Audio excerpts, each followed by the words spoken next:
Today I just wanted to talk about how to transplant your Phalaenopsis orchid. So after your plant is all finished flowering, you're left with the stalk. I always recommend cutting the flower stem right down to the bottom after it's done flowering, as close as you can get to the plant without damaging the plant. And then what you'll do is pull it out of its current pot. And then you're wanting to remove all the old media, which is a little different than what you would do when you transplant an annual or a tropical plant.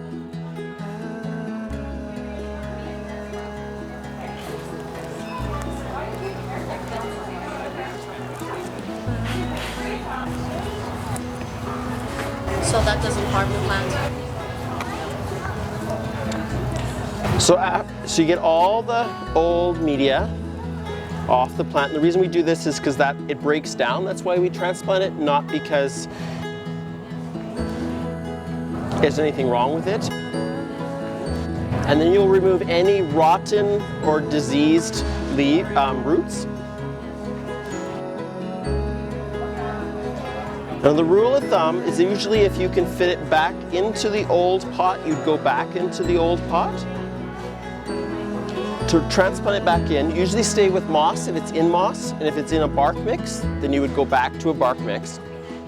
So what you do is you would add some charcoal to the bottom, and that just sweetens the media, so it removes all the impurities from our water and from the gases from the decomposition of the moss.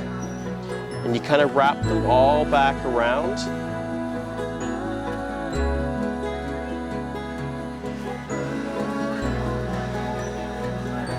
And then you just place it back into the media, back into the pot.